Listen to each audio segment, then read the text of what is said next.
మాట్లాడితే నువ్వు విని తట్టుకోగలవా? నంద ఎందుకిలా తయారయ్యాడని అనుకోకుండా ఉండగలవా?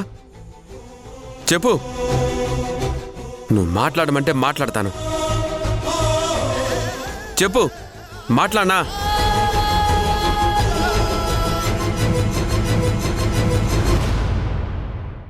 మాట్లాడు నందా, మాట్లాడు. పర్వాలేదు, నువ్వు ఏమనుకుంటున్నావో మాట్లాడు. అసలు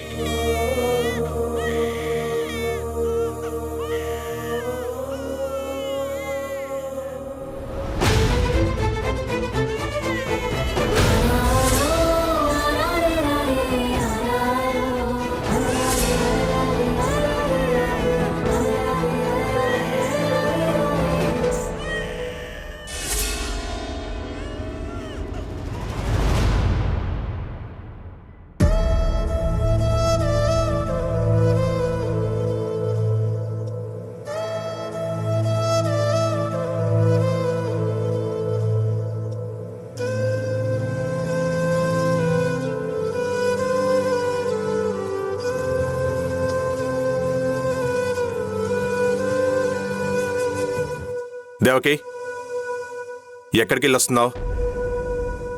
మళ్ళీ దాక్షాయణి వాళ్ళ ఇంటికి వెళ్ళావా? వెళ్ళి ఏం చేసి వస్తున్నావు? అసలు నాకు చెప్పకుండా ఎందుకు దాక్షాయణి ఇంటికి వెళ్తున్నావు? నీ వల్లే నా చెల్లి జీవితం నాశనం అవుతుందని నాకు అనిపిస్తుంది.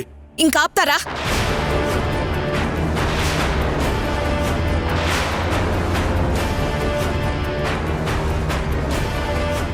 ప్రతిదానికి నన్నే అపార్థం చేసుకుంటారు మీరు. నేను దాక్షాయణి వాళ్ళ ఇంటికి వెళ్ళలేదు, ఊర్మిళ ఇంటికి వెళ్ళాను. ఊర్మిళ ఇంటికా? ఆ ఊర్మిళతో నీకేం పని? అసలు ఎందుకు వెళ్ళావు? నీరజ చనిపోయింది, అందుకే వెళ్ళాను.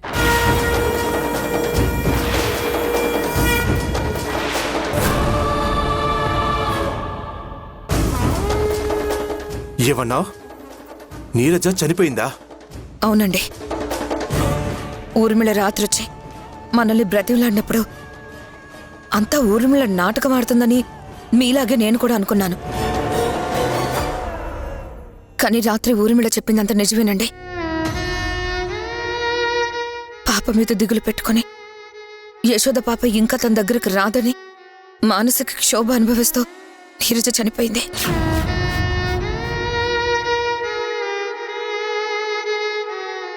ఇంకో విషయం ఏంటంటే, యశోద ఎక్కడికి వెళ్ళలేదు. నీరజకి తన బిడ్డనిద్దామని ఊర్మిళ ఇంటికి బయలుదేరుతూ ఉండగా దారిలో చిన్న యాక్సిడెంట్ జరిగింది, హాస్పిటల్లో జాయిన్ అయింది.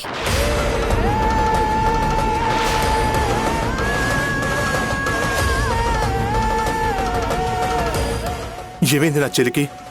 ఇప్పుడు ఎలా ఉంది? చెప్పు దేవకి. కంగారు పడాల్సింది ఏం లేదు, చిన్న దెబ్బ తగిలింది, ఇప్పుడు మామూలుగానే ఉంది. యశోద తన మనసు మార్చుకొని తనకింక బిడ్డ వద్దనుకుని నీరజకి ఇవ్వడానికి బయలుదేరింది. యశోద అక్కడికి వెళ్లేసరికి నీరజ చనిపోయింది. ఒక్క అరగంట ముందు యశోద బిడ్డను తీసుకుని నీరజ దగ్గరికి వెళ్ళుంటే మాత్రం ఖచ్చితంగా నీరజ బ్రతికుండేదని ఊర్మిళ గుండెలు బాదుకుని మరీ ఏడుస్తూ ఉంది.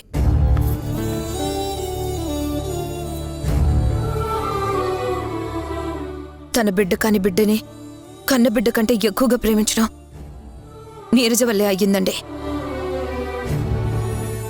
ఏ మాటకు ఆ మాటే చెప్పుకోవాలి. నీరజ లాంటి అమ్మాయి మళ్ళీ పుట్టదండి. చూడండి, మీరు ప్రతిసారి యశోద జీవితాన్ని మీవేదో నాశనం చేస్తున్నాం అన్నట్టుగా మాట్లాడుతున్నారు. యశోద జీవితాన్ని మేము నాశనం చేయట్లేదండి. యశోదకు పుట్టిన పాప యశోద జీవితాన్ని నాశనం చేస్తుంది.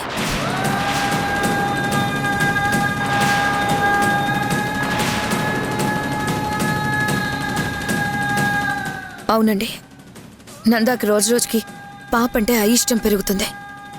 అలాగే దాక్షాయిని వాళ్ళు కూడా ఆ పాపని తమ మనవరాలుగా అంగీకరించలేకపోతున్నారు. అదే విషయం యశోదకు చెప్తే, యశోద నా బిడ్డ లేకుండా నేను ఉండలేను, నాకు నా బిడ్డ కావాల్సిందే అంటుంది. ఇప్పుడు అక్కడ యశోద ఉండలేని పరిస్థితి, కానీ తప్పకుండా వస్తుందండి.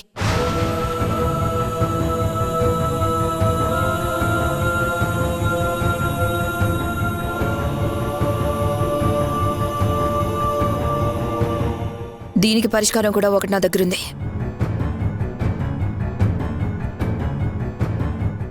ఏంటి? యశోద పాపని మీరు వెళ్ళి మన ఇంటికి తీసుకురండి.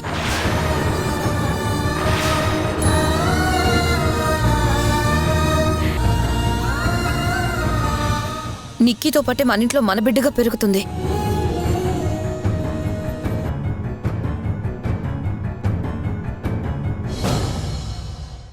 అప్పుడు దాక్షాయిని వాళ్ళు కోరుకున్నట్టు యశోద బిడ్డ యశోద దగ్గర ఉండదు. యశోద బిడ్డ యశోద దగ్గర ఉండదు. అలాగే యశోద తన బిడ్డను వదులుకోవడానికి సిద్ధంగా లేదు. కాబట్టి మన దగ్గరుంటే క్షేమంగా ఉంటుందని యశోద కూడా అనుకోవచ్చు. ఒకవేళ యశోద ఒప్పుకోకపోయినా మీరు ఒప్పించండి. మీ చెల్లెల్ని బాగు చేయడం ఇప్పుడు మీ చేతుల్లోనే ఉంది. యశోద పాపని మన దగ్గరికి తీసుకునొస్తే అన్ని ప్రాబ్లమ్స్కి సొల్యూషన్ దొరుకుతుంది. అప్పుడు అక్కడ మీ చెల్లి ఆనందంగా ఉంటుంది. మీ చెల్లెలు కూతురుతో ఇక్కడ మీరు ఆనందంగా ఉండొచ్చు. బాగా ఆలోచించుకోండి.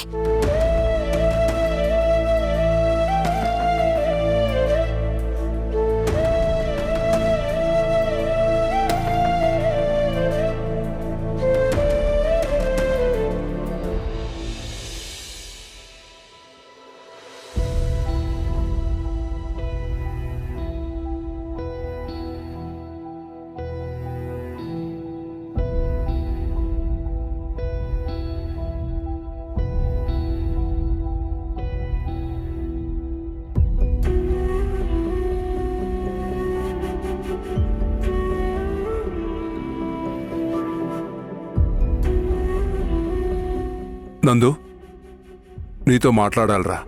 చెప్పండి నాన్న. తండ్రి గారాబం చేస్తే కొడుకు చెడిపోతాడారా? అందుకే తండ్రులు ఎప్పుడూ కఠినంగా ఉంటారు. ఎందుకంటే తన తర్వాత తన కొడుకే కుటుంబాన్ని నడపాలి కాబట్టి. కొడుకు ప్రయోజకుడైతే నలుగురిలో ఆ కుటుంబ గౌరవం పెరుగుతుంది కాబట్టి. అందుకే నా మాట నీకెప్పుడూ కఠినంగానే అనిపిస్తుంది.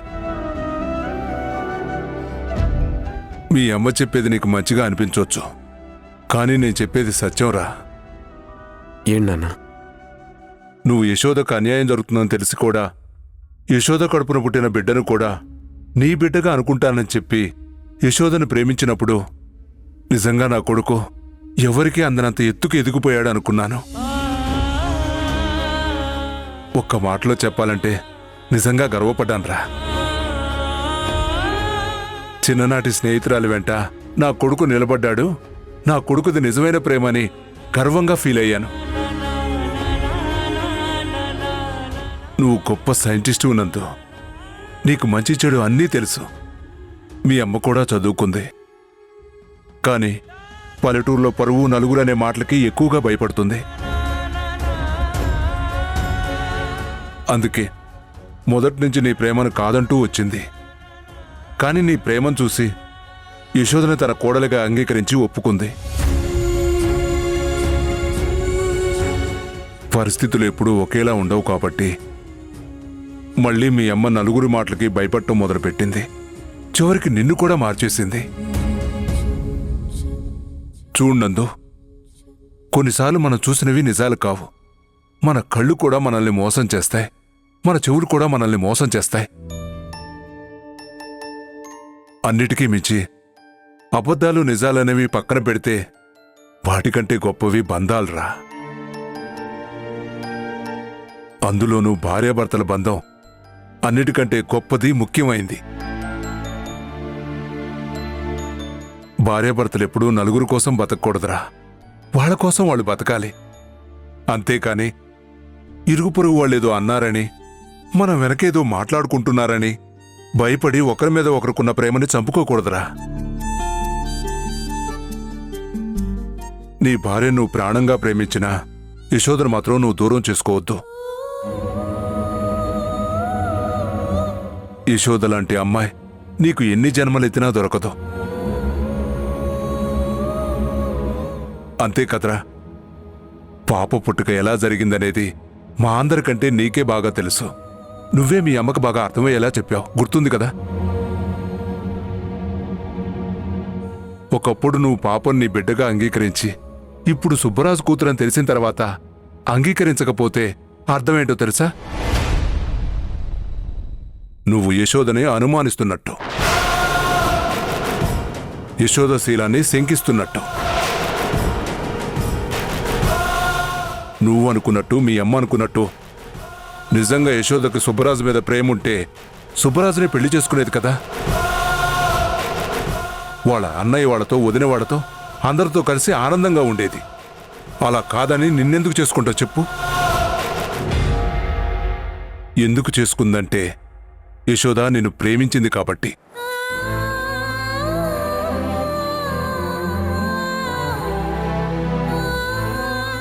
యశోద ఏ తప్పు చేయలేదు కాబట్టి. ఈ విషయాలు నీకెందుకు అర్థం కావట్లేదో నాకైతే అర్థం కావట్లేదు.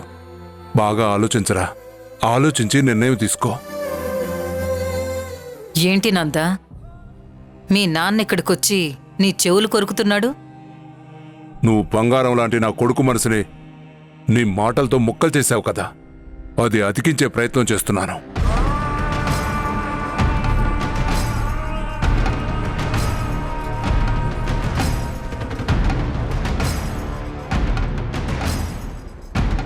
నందా, మీ నాన్న ఎలా అయినా సరే నిన్ను యశోదాన్ని కలపాలని చూస్తున్నాడు కానీ యశోద నిన్ను చేసిన మోసం గురించి చెప్పట్లేదు. నువ్వు మాత్రం ఇప్పుడు తగ్గితే జీవితాంతం తగ్గుండాల్సొస్తుందిరా. జీవితాంతం అదే పాపతో నువ్వు బతకాల్సొస్తుంది.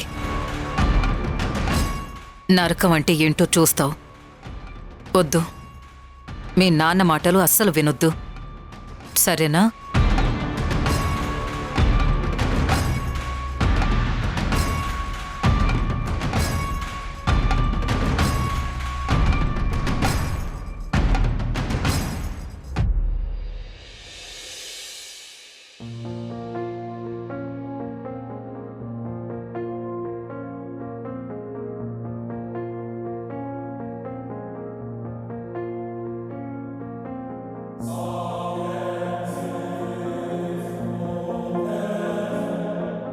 నందా, నందా, ఒకసారి పేపర్ చూడు.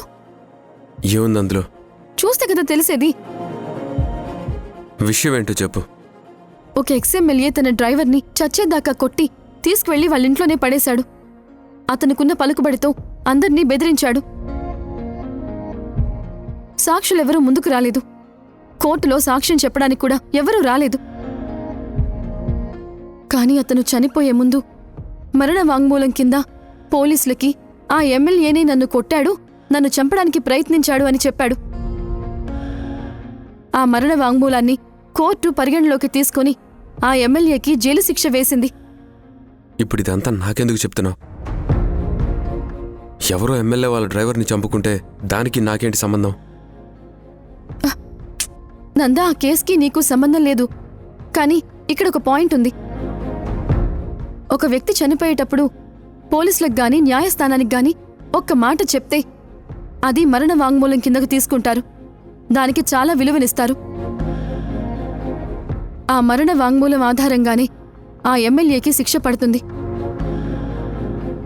అదేవిధంగా సుబ్బరాజు చనిపోతూ తను నా బిడ్డకి తండ్రి కాదు అని చెప్పాడు. అది కూడా మరణ వాంగ్మూలమే కదా.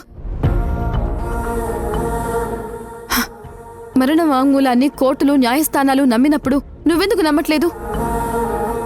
అసలు నేను అబద్ధం చెప్తున్నానని ఎందుకు అనుకుంటున్నావు? నువ్వు చెప్పింది నిజమో కాదో నాకెలా తెలుస్తుంది? సుబ్బరాజు అలా చెప్పడం నేను చూడలేదు కదా.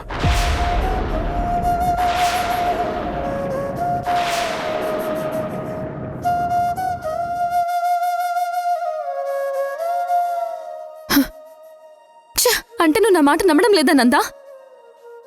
ఏ విషయంలోనైనా నిన్ను, నీ మాటల్ని నేను నమ్ముతానే కదా, ఒక్క ఈ పాప పుట్టుక విషయంలో తప్ప.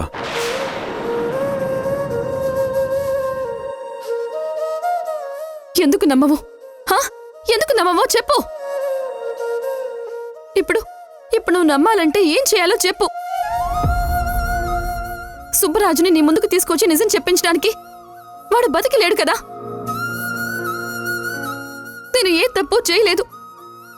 సుబ్బరాజు నా బిడ్డకి తండ్రి కాదు అని ఎలా ప్రూవ్ చేసుకోవాలో నువ్వే చెప్పు.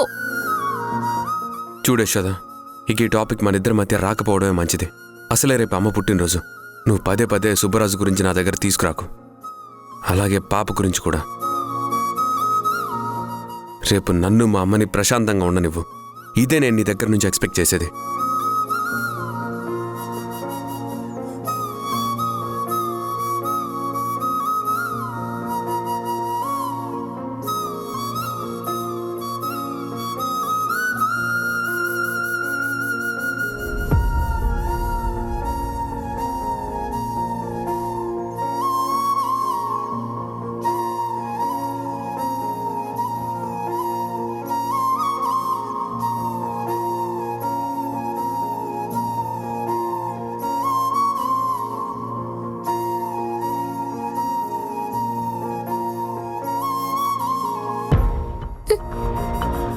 ఏంటి నందా రోజు రోజుకి ఇలా అయిపోతున్నావు? అసలు నన్ను ప్రేమించిన నందావేనా?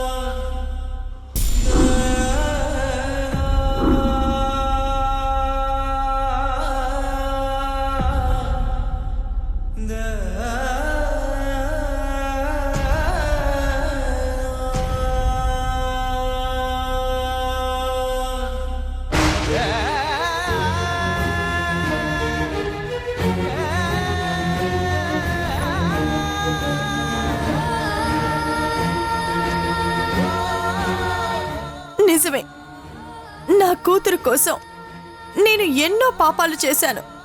కానీ ఆ పాపాలు నాకు తగిలుండాలి. అలా తగలకుండా మంచిదైన నా కూతుర్ని ఆ దేవుడు పొట్టన పెట్టుకున్నాడు. ఇప్పుడు నాకు ఆ దేవుడి మీద ఎంత కోపం ఉందో ఆ యశోద మీద అంతకన్నా ఎక్కువ కోపం ఉంది. ఆ యశోద గనక 1 గంట ముందు పాపం తీసుకొచ్చుంటే నా కూతురు బ్రతికేది. నా కూతురు చావుకి నువ్వన్నట్టు నేనే కారణమయ్యుండొచ్చు. కానీ నా కూతుర్ని చంపింది మాత్రం ఆ యశోదే.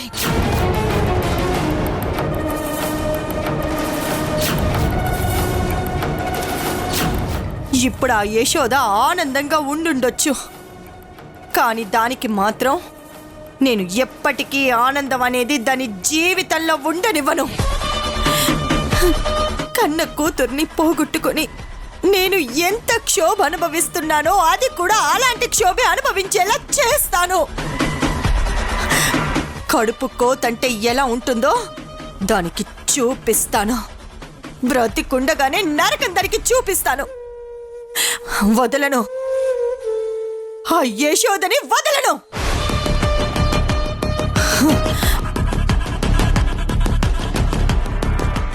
ఎందుకు మారాలి? ఎవరి కోసం మారాలి? నాకింకా ఏం మిగిలిందని మారాలి?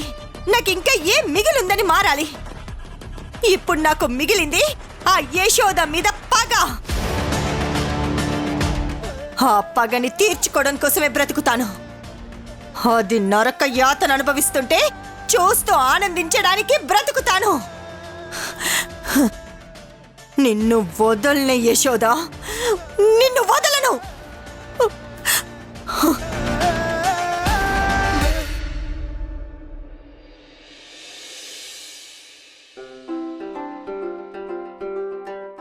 దాక్షాయిని, నందు, అమ్మా యశోద, త్వరగా రండి.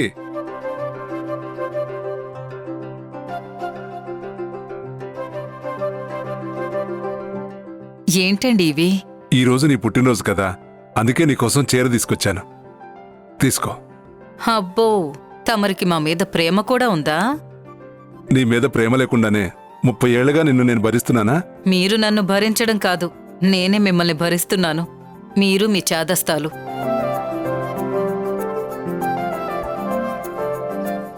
పుట్టినరోజు నా చేత తిట్టించుకోవద్దు. పుట్టినరోజు శుభాకాంక్షలు శ్రీమతి గారు. Thank you. పుట్టినరోజు శుభాకాంక్షలమ్మా. అత్తయ్య గారు హ్యాపీ బర్త్డే. ఆ, నందు ఇది నీకురా. ఆ, అమ్మా యశోద ఇది నీ చీర, పాప గౌను తీసుకోమ్మా.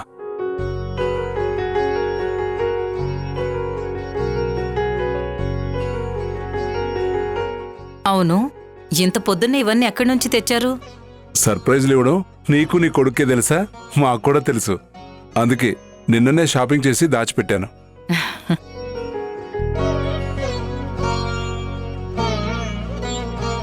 ఆ, అందరూ త్వరగా ఈ బట్టలు వేసుకొని రండి, గుడికి వెళదాం. అలాగే నాన్న. ఆ, వెళ్ళు దాక్షాయని, గుడి మూసేసే టైంకి వస్తావా ఏంటి? వెళ్ళు. అలాగే.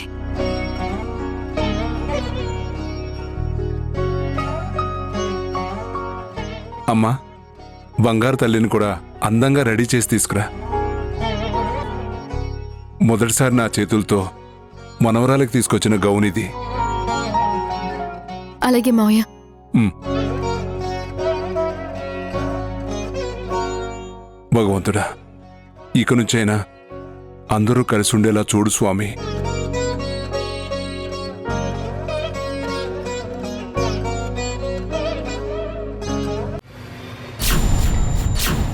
అరిష్టం అరిష్టం స్వామి, ఏదో జరగబోతోంది. ఏమైంది పంతులు గారు? ప్రాణగండం ముంచుకొస్తుందమ్మా. మీ అబ్బాయి జాతకం వల్ల వస్తున్నది కాదు, ఈ పాప వల్ల వస్తున్నది. నా పాప వల్ల మా ఆయనకెందుకు ప్రాణగండం వస్తుంది? తండ్రి స్థానంలో ఎవరైతే ఉంటారో వాళ్ళకి ప్రాణ సంకటం.